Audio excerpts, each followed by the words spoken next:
Bismillah, kali ini kita akan membaca buku Solusi Anak Bermasalah.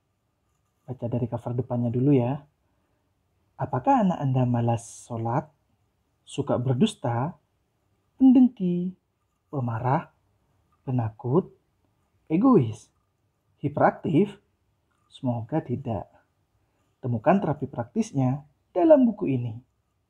Buku ini ditulis oleh Syekh Mahmud Mahdi Al-Istambuli. Penerbitnya Zam-Zam Mata Air Ilmu. Setelah kita baca cover depannya, mari kita baca cover belakangnya. Solusi anak bermasalah. Anak Anda tidak mau sholat, suka berdusta, pemalas, egois, pemarah, hiperaktif, suka ngompol, kurang nafsu makan, atau memiliki perilaku bermasalah lainnya. Kalau begitu, inilah buku yang sedang Anda tunggu. Karakter buruk pada anak seringkali membuat cemas para orang tua dan mengusik benak mereka. Sebab anak-anak yang bermasalah pada kepribadiannya merupakan bahaya menakutkan yang mengancam masa depan keluarga dan umat. Sedangkan solusi mengatasi anak-anak bermasalah merupakan seni pekerjaan tersendiri yang membutuhkan usaha keras. Dalam buku ini dijabarkan berbagai bentuk perilaku buruk anak yang harus diwaspadai oleh setiap orang tua, disertai dengan solusi praktis, menjadikan buku ini layak dibaca oleh setiap orang tua dan para pendidik. Selamat membaca. Bismillahirrahmanirrahim. Anak syabak. Syabak, anak syabak, yaitu anak yang kuat libidonya, adalah anak yang sangat perhatian dengan masalah seksual sebelum waktunya dan dalam kondisi yang tidak wajar.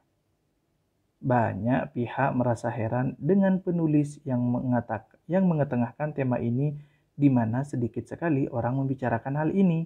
Akan tetapi perlu saya katakan dengan tegas bahwa tidak mempelajari masalah ini secara transparan dengan kadar yang sewajarnya akan memiliki pengaruh besar dalam memperumit permasalahan seksual, serta akan jatuh ke dalam banyak dilema yang menyebabkan kehinaan dan kerusakan. Anak yang ketertarikan seksualnya terlalu dini disebabkan oleh hal-hal berikut. Yang pertama, anak menyaksikan adegan-adegan seksual saat bangun dari tidur malamnya di dalam kamar orang tuanya. Meski ia masih kecil, ini kesalahan yang fatal. Sesungguhnya, anak sangat peka merekam dalam benaknya semua gambar yang disaksikannya dan yang mempengaruhi jiwa dan perilakunya. Yang kedua, anak-anak tidur dalam satu tempat tidur yang dilarang oleh Rasulullah Shallallahu Alaihi Wasallam. Muru auladakum bis salati wa hum abna'u sab'i sinin wadribuhum 'alaiha wa hum abna'u ashrin wa farriqu bainahum fil madaji'i.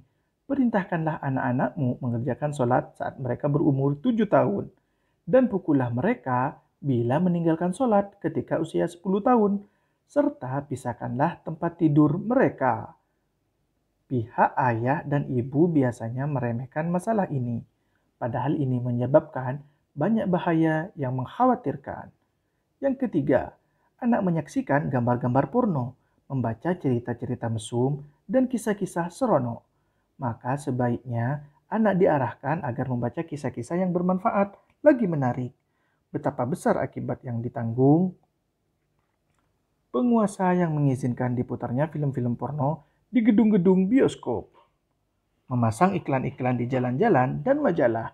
Tentu saja ini akan meninggalkan keburukan pada remaja dan anak-anak, serta mengantarkan umat menuju kerusakan dan kebinasaan. Yang keempat, pembantu.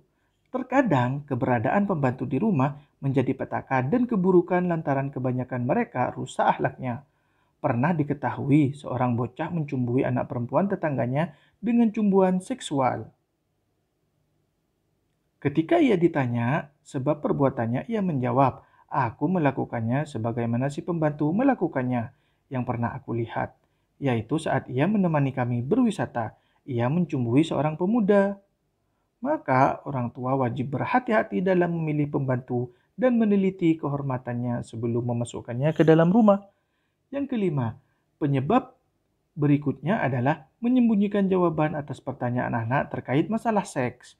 Dan anak mendapatkan pengetahuan hal itu dari teman-teman jahat yang senantiasa menyesatkannya. Alangkah baiknya bila orang tua memberikan pengetahuan tentang masalah seks pada anak sebagaimana mestinya, tidak perlu menyembunyikannya, seperti burung unta yang berleher panjang. Ia menyembunyikan kepalanya dari sergapan pemburu, maka hal itu menyebabkan kematian dan kebinasaannya.